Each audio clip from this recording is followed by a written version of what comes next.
Shalom, ketemu lagi dengan saya Filipus dalam segmen Teduh with SS. Pada malam hari ini, saya akan bawa kebenaran firman Tuhan yang saya beri judul Tanggung Jawab.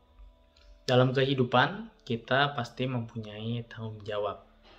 Seperti contoh saat kita masih bersekolah, kita mempunyai tanggung jawab untuk mengerjakan tugas, mengerjakan ujian, dan melakukan setiap kewajiban kita di sekolah. Kita memiliki tanggung jawab tersebut kepada diri kita sendiri supaya kita memperoleh hasil yang maksimal. Atau mungkin kita juga bertanggung jawab supaya kita dapat nilai yang bagus untuk juga bisa membanggakan kedua orang tua kita. Kemudian lanjut dalam fase kehidupan berikutnya, dalam fase bekerja, kita juga pasti mempunyai tanggung jawab. Tanggung jawabnya dengan siapa? Kembali lagi, punya tanggung jawab dengan diri sendiri supaya bisa mengimprove skill diri kita sendiri supaya bisa lebih baik, dan kita juga punya tanggung jawab ke atasan kita atau ke bos kita kalau kita kerja sama orang. Kalau misalnya kita berwirausaha, kita juga punya tanggung jawab bagaimana supaya usaha kita berjalan dengan baik, supaya perusahaan kita memperoleh keuntungan dan semua boleh berjalan sesuai dengan rencana. Dalam kehidupan kita pasti punya tanggung jawab.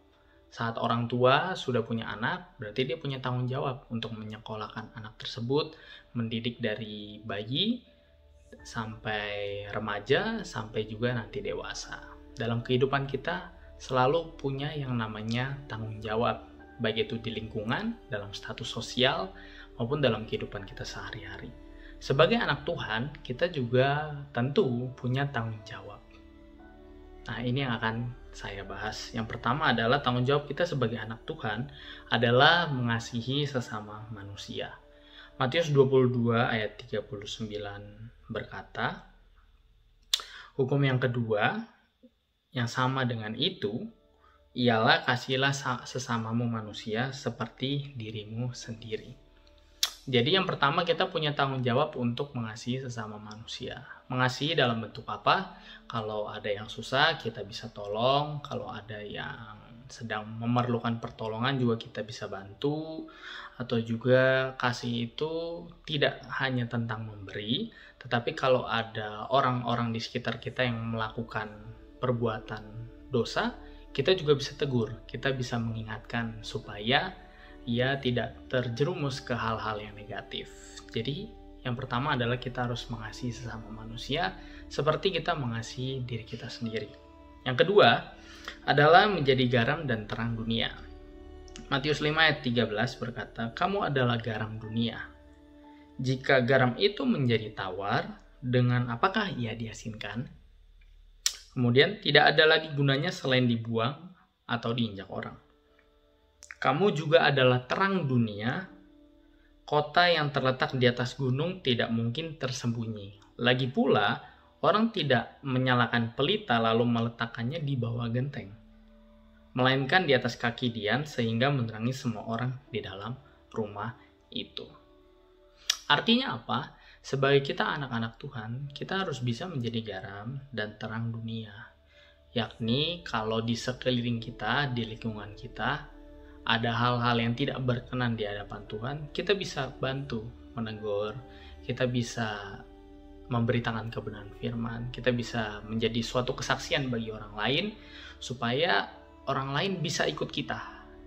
Di zaman-zaman ini, zamannya semakin jahat ya, kehidupannya semakin jahat, berita-berita negatif semakin banyak, pergaulan bebas, pergaulan yang negatif semakin banyak. Di saat kita sedang berada di lingkungan tersebut, kita jangan sampai terjerumus atau mengikuti dunia. Tetapi kita harus bisa melawan arus. Sebisa mungkin kita harus menghindari dan tidak mengikuti arus tersebut.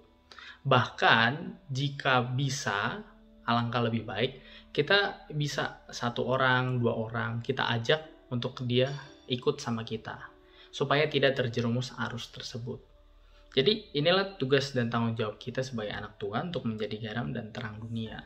Di sini mengatakan bahwa tidak mungkin orang menyalakan pelita lalu menaruhnya di bawah genteng, tetapi melainkan akan di atas kaki dian. Jadi kalau mungkin di sekitar kita, di lingkungan kita bad vibes, jadi pergaulannya kurang baik, orang-orangnya kalau masa kini itu disebutnya toksik ya, pergaulan toksik itu, kita bisa untuk menjadi terang dan garam bagi mereka. Kita bisa menjadi saksi Kristus, kita bisa mengajarkan pengajaran yang baik dan mengikut Tuhan supaya bisa lebih sungguh lagi. Intinya adalah kita untuk tidak mengikuti mereka, kita tidak ikut dengan arus dunia. Jadi yang jelek-jelek, yang negatif-negatif jangan kita ikutin. Dan yang ketiga atau yang terakhir dari semua tanggung jawab ini, yang terpenting adalah kita bertanggung jawab penuh untuk Tuhan. Kalau tadi kita bicara tentang sekolah, punya tanggung jawab dengan diri sendiri atau dengan orang tua atau dengan sekolah, guru mungkin. Kalau kita bekerja, tanggung jawab dengan diri sendiri lagi, dan kita juga punya tanggung jawab dengan atasan kita, dengan bos kita. Wirausaha juga demikian, kita punya tanggung jawab. Katakanlah kita punya target, penjualan harus sekian, harus profit, harus laba, harus untung. Kita punya tanggung jawab itu. Sebagai orang tua punya tanggung jawab untuk membesarkan anaknya.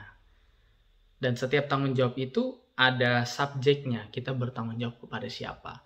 Nah, sebagai anak Tuhan, segala apapun yang kita lakukan, kita bertanggung jawab penuh untuk Tuhan. Kolose 3 ayat 23 berkata, apapun juga yang kamu perbuatlah dengan segenap hatimu seperti untuk Tuhan dan bukan untuk manusia. Kalau kita bicara bekerja, kita punya tanggung jawab kepada atasan kita, bos. Kita udah melakukan sebaik mungkin, sebisa mungkin melebihi target, kita udah 100% lah lakukannya.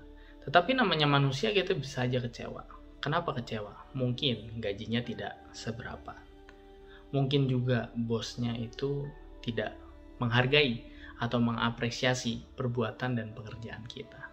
Tetapi kalau kita melakukan hal di dunia ini seperti kita melakukan seperti untuk Tuhan dan bukan untuk manusia, kita tidak akan pernah kecewa. Tidak ada satupun manusia yang bisa membuat kita tidak kecewa. Pasti kalau kita berharap pada manusia, kalau kita berekspektasi berlebihan pada manusia, suatu saat kita pasti akan kecewa. Kenapa? Karena manusia adalah makhluk yang berdosa. Tidak ada yang suci, tidak ada yang perfect, tidak ada yang sempurna. Otomatis dia pasti ada kekurangan, ada dosa, ada cacat celah. Dan itu bisa membuat kita menjadi kecewa. Kemudian juga, kalau kita melakukannya untuk Tuhan, kita pasti melakukannya dengan sepenuh hati. Seperti contoh dalam bekerja. Kalau kita orientasi kita hanya memandang bos, ya kita hanya mengerjakan di saat bos melihat. Misalnya pas bos datang, kita kerja. Di saat bosnya sudah pergi, ya kita tidur-tiduran gitu.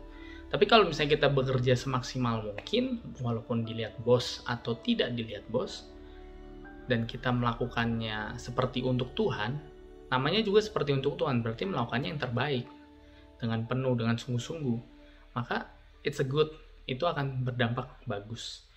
Jadi kita mengerjakannya nggak akan setengah hati, kita akan mengerjakannya full, untuk kemuliaan nama Tuhan. 1 Korintus 15 ayat 58 juga berkata, ini merupakan hadiah kita ya, kalau kita bertanggung jawab untuk Tuhan. Saudara-saudaraku yang kekasih, berdirilah teguh, jangan goyah, dan giatlah dalam pekerjaan Tuhan, sebab kamu tahu bahwa persekutuan dengan Tuhan jerih payahmu tidak akan sia-sia. Jadi kalau kita melakukan segala sesuatu untuk Tuhan, walaupun disia-siakan oleh manusia, walaupun bisa dikecewakan oleh manusia, tapi yang terpenting Tuhan nggak akan mengecewakan kita.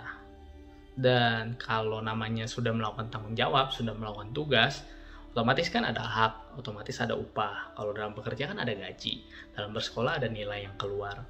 Ya kalau bertanggung jawab pada Tuhan ada upahnya, yaitu berkat, kesehatan. Nggak selalu tentang materi berkat itu.